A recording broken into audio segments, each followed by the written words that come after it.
Photophosphorylation, very very important topic photophosphorylation. ये काफी ज्यादा इंपॉर्टेंट है, यहाँ से आपके अच्छे क्वेश्चंस भी बनते हैं। फॉस्फोराइलेशन पहले तो आपको पता होना चाहिए क्या होता है, उसके बाद में आप समझ पाएंगे कि फोटोफॉस्फोराइलेशन क्या होता है। ठीक है, पहले तो आपको ये पता होना चाहिए कि फॉस्फोराइलेशन क्या होता है, उसके बाद ही आप जान पाएंगे कि फोटोफॉस्फोराइलेशन क्या होता है। तो फॉस्फोराइलेशन की बात कर रहे हैं हम लोग। फॉस्फोराइलेशन का मतलब होता है addition of phosphate group with any phosphorylated compound is known as phosphorylation. ठीक है, फॉस्फोराइलेशन क्या होगा, एडिशन करेंगे हम लोग किसी फॉस्फेट ग्रुप का किसी फॉस्फोराइलेटेड कंपाउंड के साथ में, वो फॉस्फोराइलेशन कराएगा। अगर यही सेम प्रोसेस आपकी लाइट की प्रेजेंस में हो रही है तो हमने उसको नाम दे दिया फोटो फॉस्फोराइलेशन। ठीक है, मैं भी आपको बता रहा था कि फोटो का मतलब क्या है, लाइट। फोटो का मीन है लाइट।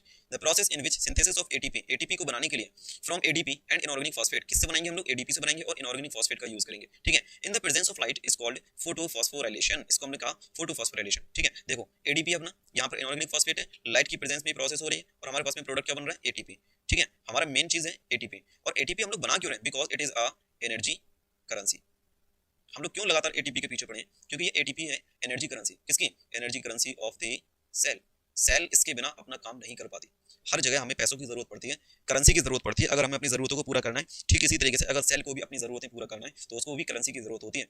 हमें नोट की जरूरत है, इसको एटीपी की जरूरत है। ठीक है, एडिनोसिन ट्राइफॉस्फेट। अब हम लोग बात करेंगे एक एक करके कि जो हमारे पास में एडिनोसिन ट्राइफॉस्फेट की प्रोसेस जो बना है वो किस तरीके से बनता है और जो फॉस्फोराइलेशन का प्रोसेस हो रहा है वो कैसे करके होता है। तो जो फोटोफॉस्फोराइलेशन होता है उसको दो पार्ट में डिवाइड करते हैं। ठीक है, कौन कौन सा होगा दो पार्ट, एक तो होगा क्या, साइक्लिक, एक क्या होगा साइक्लिक, और दूसरा क्या होगा नॉन साइक्लिक। हमारे पास में दो तरीके से फोटोफॉस्फोराइलेशन की प्रोसेस होती है, एक होता है साइक्लिक और एक होता है नॉन साइक्लिक। सबसे पहले हम लोग जानेंगे साइक्लिक के बारे में। सबसे पहले हम लोग जानेंगे साइक्लिक के बारे में, साइक्लिक फोटोफॉस्फोराइलेशन क्या होता है। ठीक है, एक बार मुझे बता दीजिए आप सारे लोग।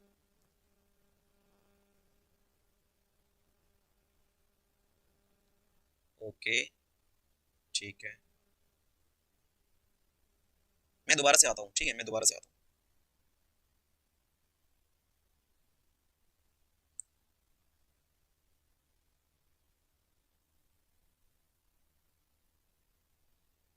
सारे लोग बताइए, अगर वीडियो ठीक चल रहा है तो ठीक है, मैं कंटिन्यू करता हूँ, वरना फिर हाँ सारे लोग बता दो एक बार। Okay okay. तो अब हम लोग बात करने वाले हैं साइक्लिक फोटोफॉस्फोराइलेशन की। फोटोफॉस्फोराइलेशन के बारे में अभी तक हम लोगों ने जाना, फॉस्फोराइलेशन क्या होता है, एडिशन करेंगे हम लोग फॉस्फोराइलेटेड कंपाउंड के साथ में किसी इनऑर्गेनिक फॉस्फेट का और बनाएंगे क्या, एटीपी, एडिनोसिन ट्राइफॉस्फेट। जब हम लोग बनाते हैं उसी को फॉस्फोराइलेशन कहते हैं। अगर ये सेम प्रोसेस लाइट की प्रेजेंस में हो रहा है तब हम कहेंगे फोटोफॉस्फोराइलेशन। ठीक है, यहाँ पर देखेंगे साइक्लिक में कि यहाँ पर सिर्फ PS1 इन्वॉल्व होता है, ये चीज हमने पहले भी जाना। सिर्फ एटीपी का फॉर्मेशन होगा, स्प्लिटिंग ऑफ वाटर नहीं होता है, और ये हमें स्ट्रोमा एम्बली के अंदर देखने को मिलता है। It occurs in grana when more than 680 nanometer, important line है। ठीक है, अगर 680 नैनोमीटर से ज्यादा हमें देखने को मिलेगा वेवलेंथ, तब ये ग्रेना के अंदर भी हमें प्रोसेस देखने को मिल सकता है। ठीक है, अब जरा इसको ध्यान से देखना कैसे करके हमें साइक्लिक फोटोफॉस्फोराइलेशन की प्रोसेस देखने को मिलती है। ध्यान से समझिए इसको। ये अपना एक सूरज भाई, ठीक है, यहाँ से आ रही है लाइट, ये अपना रिएक्शन सेंटर, आरसी का मतलब है रिएक्शन सेंटर, ये हमारे पास में रिएक्शन सेंटर है। ठीक है, रिएक्शन सेंटर में अपने प्रेजेंट है पिगमेंट क्लोरोफिल ए, बाकी नीचे ये क्लोरोफिल बी होगा, ज़ैंथोफिल होगा, कैरोटीनॉइड होगा, ये बहुत सारे हंड्रेड्स ऑफ प्रोटीन्स यहाँ पर प्रेजेंट होंगे, सारे अलग अलग टाइप के यहाँ पर पिगमेंट्स देखने को मिलेंगे। जितनी भी यहाँ से वेवलेंथ आ रही है वो सारी की सारी वेवलेंथ यहाँ तक भी पहुंचेगी और डिफरेंट टाइप ऑफ वेवलेंथ यहाँ से रिसीव करेगा। ये जितनी भी एनर्जी इनको मिलेगी सारी की सारी एनर्जी ट्रांसफर कर देंगे इसको, क्लोरोफिल ए को।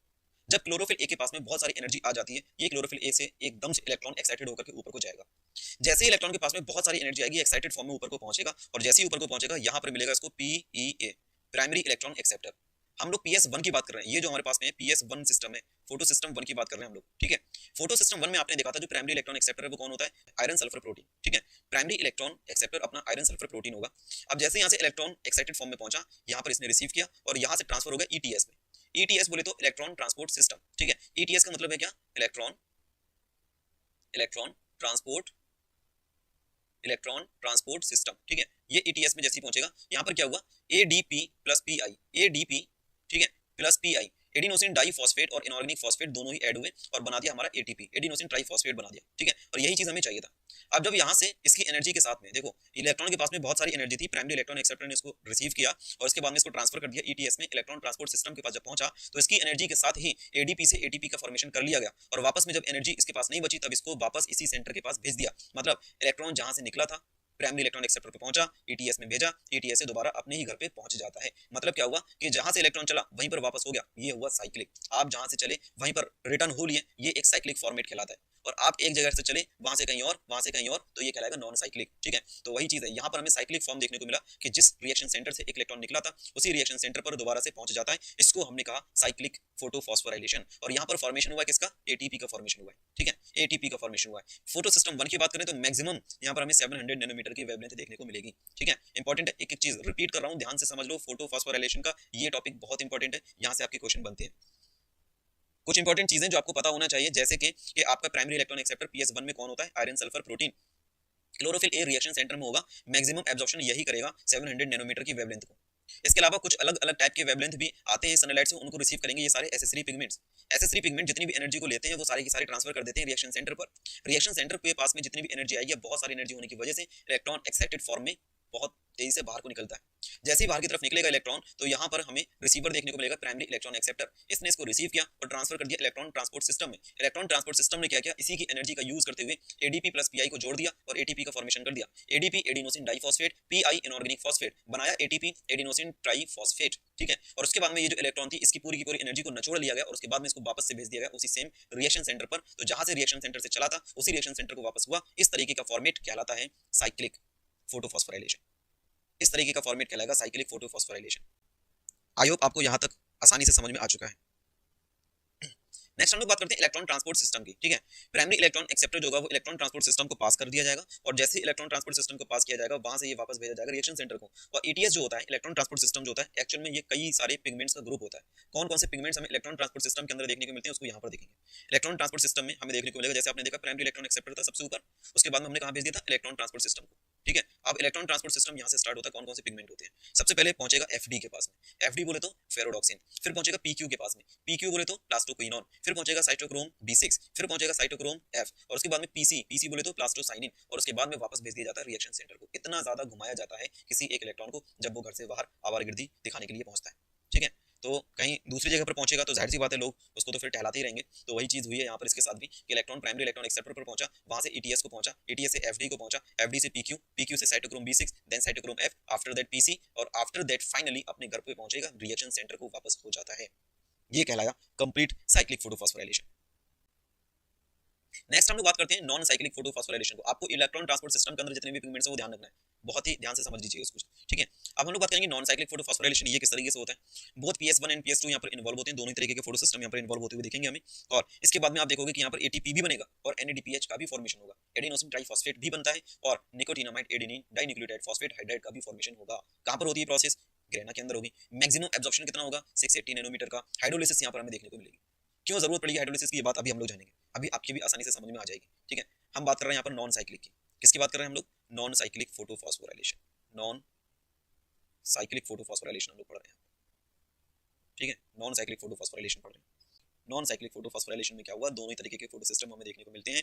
फोटो सिस्टम 1 भी होता है, फोटो सिस्टम 2 भी होता है। फोटो सिस्टम 1, फोटो सिस्टम 2 दोनों ही यहाँ पर इन्वॉल्व होते हैं। जब दोनों इन्वॉल्व होंगे तो एक रिएक्शन सेंटर से इलेक्ट्रॉन पहुंचेगा, दूसरे इलेक्ट्रॉन दूसरे रिएक्शन सेंटर पर जब पहुंचेगा तो वहां से वापस नहीं आएगा। तो जब वापस नहीं आएगा इसी को हम लोग नॉन साइक्लिक कहेंगे। जब वापस नहीं आएगा उसी को हम लोग कहेंगे नॉन साइक्लिक फोटोफॉस्फोराइलेशन। ठीक है, ये कंप्लीट प्रोसेस होता कैसे है इस चीज को अब हम लोग जानने वाले हैं कि ये प्रोसेस किस तरीके से होगा। ठीक है, तो यहाँ पर आप लोगों ने देखा ये अपना सूरज भाई यहाँ से अपनी रेस को बिखेर रहा है, एनर्जी को प्रोड्यूस, अपनी जितनी भी एनर्जी दिया है वो सारी की सारी ये प्लांट को परोस रहा है। प्लांट इससे जितनी भी एनर्जी है उसको कंज्यूम करने की पूरी कोशिश कर रहा है। ये हमारे पास में है अपना फोटो सिस्टम 2, जो सबसे पहला है वो है हमारा फोटो सिस्टम 2। ये जो पहला सेंटर है हमारा फोटो सिस्टम 2 और ये दूसरा वाला जो सेंटर है ये है हमारा फोटो सिस्टम 1। ठीक है, यहाँ पर लिख देता हूँ मैं फोटो सिस्टम 1, ये है हमारा फोटो सिस्टम 1। ठीक है, ये ठीक है। अभी मैं आपको बता रहा था कि सबसे पहले जो डिस्कवर किया वो फोटो सिस्टम 1 किया, लेकिन जो पहले काम करेगा वो फोटो सिस्टम 2 करेगा। अब पहले कैसे पता चलेगा पहले ये काम कर रहा है? कि ऐसी जगह पे तो कंपेयर कर पाओगे जब दोनों ही फोटो सिस्टम इन्वॉल्व होंगे। तो अभी तो हमने साइक्लिक वाला जब कंडीशन देखा वहां पर तो सिर्फ फोटो सिस्टम 1 इन्वॉल्व था। अब आप लोग देख रहे हो नॉन साइक्लिक का, तो नॉन साइक्लिक में हमने देखा है कि दोनों ही तरीके के हमारे फोटो सिस्टम देखने को मिलते हैं और दोनों ही इन्वॉल्व होते हैं। जो मैक्सिमम एब्जॉर्प्शन अब आ रही है वो कितनी है? 680 नैनोमीटर मैक्सिमम एब्जॉर्प्शन को रिसीव करेगा अपना रिएक्शन सेंटर। ये जो रिएक्शन सेंटर है ये मैक्सिमम एब्जॉर्प्शन जो रिसीव करेगा 680 नैनोमीटर की। क्लोरोफिल ए यहाँ पर प्रेजेंट है। डिफरेंट टाइप ऑफ जो अलग अलग तरीके की जितनी भी आती होंगी वो सारी की सारी यहाँ पर रिसीव हो जाएंगी। यहाँ पर कौन कौन होगा? एसेसरी में क्लोरोफिल बी होगा, ज़ैंथोफिल होगा, कैरोटीनॉइड होगा, ये सारी चीजें होंगी और अपनी अपनी एनर्जी को ये ट्रांसफर करेंगे कहाँ पर? क्लोरोफिल ए को ट्रांसफर करेंगे। फिर से क्लोरोफिल ए के पास में बहुत सारी एनर्जी हो जाएगी, इलेक्ट्रॉन यहाँ से भी पास करेगा, प्राइमरी इलेक्ट्रॉन एक्सेप्टर इसको रिसीव करेगा। अब यहाँ पर प्राइमरी इलेक्ट्रॉन एक्सेप्टर कौन है? फियोफाइटिन। ये आपका क्वेश्चन बनेगा। यहाँ पर आपका PS2 का जो प्राइमरी इलेक्ट्रॉन एक्सेप्टर होता है वो कौन है, फियोफाइटिन। इसने ट्रांसफर कर दिया इलेक्ट्रॉन ट्रांसपोर्ट सिस्टम को, और इलेक्ट्रॉन ट्रांसपोर्ट सिस्टम ने फिर से इसकी इलेक्ट्रॉन की एनर्जी से क्या बना लिया, ADP प्लस इनऑर्गेनिक फॉस्फेट से ATP का फॉर्मेशन कर लिया। और उसके बाद में जो इसकी एनर्जी जब नहीं रही तो इसको दूसरी जगह पर, दूसरे रिएक्शन सेंटर पर भेज दिया। इस बार में इसने सेम रिएक्शन सेंटर को नहीं भेजा, अगर ये सेम रिएक्शन सेंटर को भेजेगा यहाँ से यहाँ पर अगर ये पहुंच जाता तो ये होता साइक्लिक, लेकिन इस बार में हम लोग पढ़ रहे हैं क्या, नॉन साइक्लिक। तो यहाँ पर जब ये चला इलेक्ट्रॉन तो अब इसने इलेक्ट्रॉन ट्रांसपोर्ट सिस्टम के पास में पहुंचा, और इलेक्ट्रॉन ट्रांसपोर्ट सिस्टम ने क्या किया, PS1 के रिएक्शन सेंटर पर इस इलेक्ट्रॉन को भेज दिया। अब यहाँ पर भी क्या हो रहा है, मैक्सिमम एब्जॉर्प्शन यहाँ पर हो रहा है 700 नैनोमीटर का, तो यहाँ पर और ज्यादा एनर्जी इसको मिली, और नीचे से भी जितने भी एसेसरी हमारे पास में पिगमेंट्स हैं ये भी अपनी अपनी एनर्जी इसको दे रहे हैं। जितनी भी एनर्जी यहाँ पर पहुंच रही है रिएक्शन सेंटर पे, फिर से इलेक्ट्रॉन के पास में बहुत ज्यादा एनर्जी हो जाती है, एक्साइटेड फॉर्म में आ जाता है, फिर से उड़ेगा ये। और जैसे ही ऊपर को पहुंचेगा प्राइमरी इलेक्ट्रॉन एक्सेप्टर यहाँ पर होगा, और यहाँ पर आयरन सल्फर कंटेनिंग प्रोटीन इसको रिसीव करेगा, और ये पहुंचेगा FD, वही इलेक्ट्रॉन ट्रांसपोर्ट सिस्टम FD में आता है। अब यहाँ से आपका क्वेश्चन ये बनेगा कि अगर आपके पास में FD दे रखा है तब तो आपको FD लगाना है, लेकिन फाइनल इलेक्ट्रॉन एक्सेप्टर जो है आपका नॉन साइक्लिक में, तो आपका आंसर जाना चाहिए NADP। NADP से जब इलेक्ट्रॉन रिसीव हो जाता है तो यहाँ पर NADPH का फॉर्मेशन हो जाता है। तो फाइनल इलेक्ट्रॉन एक्सेप्टर आपका यहाँ से क्वेश्चन बनता है, फाइनल इलेक्ट्रॉन एक्सेप्टर कौन है, NADP, और ये रिडक्टेज NADP रिडक्टेज एंजाइम की हेल्प से क्या बना देगा, NADPH का फॉर्मेशन कर देता है। ये नॉन साइक्लिक फोटो फॉस्फोराइलेशन इस तरीके से